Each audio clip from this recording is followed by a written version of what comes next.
So normally I would not film a video this late at night. For one, because the lighting is less than ideal for filming. I know that you as the viewer probably like to see the background so that you can see all of the beautiful Dutch scenery. But I'm filming this video at 12:57 a.m. on a Thursday morning or Wednesday night, however you choose to look at it. I'm filming this video this late at night because I want to prove a point. And that point is that the Netherlands is unequivocally safer than the US. Now, of course, there are statistics to back this up, but statistics are boring. If you just want statistics, go to ChatGPT, go to Google Scholar, whatever it's called. This is not the place for that. This is the place for anecdote and opinion and just sheer observations. And in this video, I want to share my observations and my personal opinions as to why the Netherlands is safer than the US. Now, the first reason why I believe that the Netherlands is safer than the US is because of the equality. This is a much more equal place. Now, to illustrate this point, I want to talk about Africa. You're like, Africa? That has nothing to do with the Netherlands. Hear me out, okay? So, of course, a lot of African countries aren't really all that well developed. I hope you can hear me with this wind because this video is going up. But a lot of African countries aren't really the most well developed. The richest African country is South Africa. Okay, South Africa is the richest African country, and yet two of the cities in South Africa, I believe the two biggest cities, which are Johannesburg and Cape Town, are also two of the most dangerous cities in the whole entire world. And for a while, this was very baffling to me. How is it that two of the wealthiest cities in the wealthiest country in a continent can be the most dangerous cities in the whole entire world? How is that even possible? But what I realized was that it's not so much about the amount of wealth, it's about the distribution of that wealth. Here in the Netherlands, again, you can't really see much of the scenery in the background of this video, but in a lot of my other videos, you can probably get the sense that the top of the top and the bottom of the bottom aren't nearly as far apart as they are in a place like South Africa, or like the place that I come from, United States of America. You see, I spent a few months living in LA, and LA is the perfect prime example. By the way, just want to put out this little disclaimer before I go any further. Do not do what I'm doing. Don't walk around at night holding a $500 camera, walking through these different alleyways and whatnot. This is not a smart idea by any means. I'm literally just doing it to prove a point, which hopefully I do get to prove that point and I don't get robbed or anything like that. Then this video will never go up. But anyways, in LA in particular, you will see some of the worst slums in the whole entire country. I'm talking about places that literally rival third world conditions. If you don't believe me, I want you to go to Google, open up a new tab, go to Google and look up Skid Row, and you will not believe your eyes. That is in Los Angeles, one of the wealthiest cities in one of the wealthiest states in the whole entire country, really in the whole entire world. And in that same city, or at least within that same metropolitan area, probably not even that far from Skid Row, you will see legitimate millionaires and billionaires, people driving Rolls-Royce Cullinans, Ferrari 488s, etc. People living the high life, the fast life. It is really, really windy out here. I really hope you can hear me. But in other words, you see a very big discrepancy between people who are doing well and people who are not. And here in the Netherlands, of course, there is variance just like any other place, but the variance is equalized by the government assistance. Now, that's a whole different discussion for a whole different day because it's not something that I'm particularly informed about at this point in time. But what I do know is that whoever is considered poor here in the Netherlands is living much better than people who are considered poor in a place like Los Angeles, Cape Town, Johannesburg. I know those cities probably don't belong in the same sentence in that context, but truthfully, that's the way that the US is trending. That's the way that the US is trending. That's just from my own observations. And there are probably statistics that can back this up. The more equality you have, the less crime you have, because crime stems, this is my opinion, once again, crime stems from perceived injustice.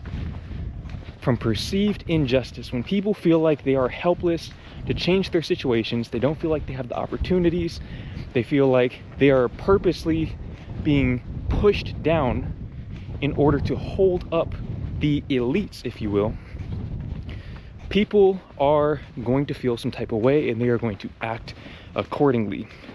Now, even if it was the case that the Netherlands didn't have the equality that it does have, the next reason why the Netherlands is safer than the US is because the people who do feel like they are being dealt a bad hand in life don't have access, or at least they don't have such easy access to firearms.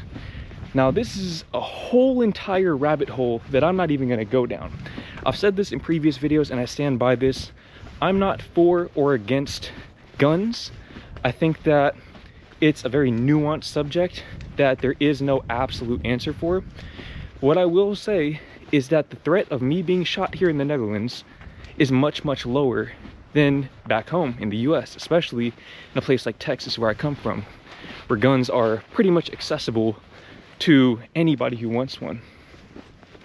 And that's part of the reason why I feel so comfortable filming this video at night, is because I know that, hey, if somebody wants to rob me, they probably have a knife, maybe a baseball bat or something like that. I can outrun most people. All right, I'm not Noah Lyles or anything, but I'll take my chances when it comes to that 100-meter dash against almost anybody who's trying to take my stuff. People simply don't have access to guns, and that just creates a safer environment. Now, of course, the dynamic's a little bit different in the US because there are far more guns in circulation, and a lot of those guns are untraceable, they're illegal. So again, it's a nuanced subject. But what I do know is that there has never been a time here in the Netherlands where I felt like I was potentially at risk for being a victim of a shooting. I never felt like somebody might potentially take my life or attempt to take my life with a gun, because most people simply cannot get them. Now, even more so than guns, one of the most dangerous parts about living in the US, believe it or not, is the roads. I don't have a statistic off the top of my head to back this up, but I know the statistics back this up because I've read this before. More people, far more people die in automobile accidents, or they die in automobile related accidents, so there may be pedestrians or cyclists who get hit by cars, than people who get shot. Okay, far more people die from cars than they do from getting shot. Now here's the thing, there are cars here in the Netherlands too. As a matter of fact, there are quite a few cars. Most people here have a car, or at least have access to a car. Maybe the cars aren't as big, but if you get hit by a Toyota Aygo and you get hit by a Ford F-150, newsflash, you still got hit by a car. It's still gonna hurt, you're still gonna get injured, and depending on how fast the car is going, you're still unlikely to survive. However, here in the Netherlands, not only are the roads specifically designed for pedestrian safety, meaning that a lot of the roads here tend to have speed bumps or just other measures to slow traffic down, but the drivers themselves seem to be more aware. And I would credit this to the difficulty, the relative difficulty of obtaining a driver's license here compared to back home. Okay, my girlfriend had to drive, I want to say 30 minutes to an hour for her test. I had to drive probably 5 minutes. I drove up the street and back. I really wasn't prepared to drive when I got my license. I just had to learn on the fly. But here, you're not getting that license unless you are prepared. Of course, that doesn't mean that nothing ever happens or that everyone's a good driver. But on average, The average driver here is a lot more attentive and simply much more prepared to be on the road around other people who are wielding these multi-ton weapons, if you will, because a car can very well be a weapon. If you don't believe me, ask anyone who's ever been hit by one and they'll tell you. Now, I don't know if you can tell, but it is starting to rain right now. Thankfully, I'm using my new GoPro, which is waterproof. Otherwise, I would have been cooked. But that leads me to my next reason why the Netherlands is safer than the US. And that is that there are fewer natural disasters here. Now, I know a lot of people don't really think in terms of natural disasters when they think of safety of a place. They think in terms of the damage or the harm that another human would look to cause them, not so much what Mother Earth would or could do to them. This car coming up behind me, I don't know if they're trying to rob me or something. But here in the Netherlands, although the weather is pretty bad, okay, and look, even if you're Dutch, you probably agree with me, the weather here is just not all that great unless you love rain, clouds, and wind 5 days out of the week. But at the very least, one thing that I can say is that there are very few, if any, natural disasters here. As a matter of fact, there really aren't even many thunderstorms. For as much as it rains here, there aren't that many thunderstorms. It hasn't hailed since I got here. I've been here almost a year. Back home in Texas, that is a yearly thing. Really almost a quarterly thing, where it'll hail probably every few months or so, especially in the summer, and you just get insurance for it. You hope for the best. But you go out to Texas, you're gonna see some cars with some dents in them, and every few months or so there's gonna be a thunderstorm with a tornado, very likely, that's gonna blow over fences, knock shingles off the roofs, etc. And it's just a part of life out there.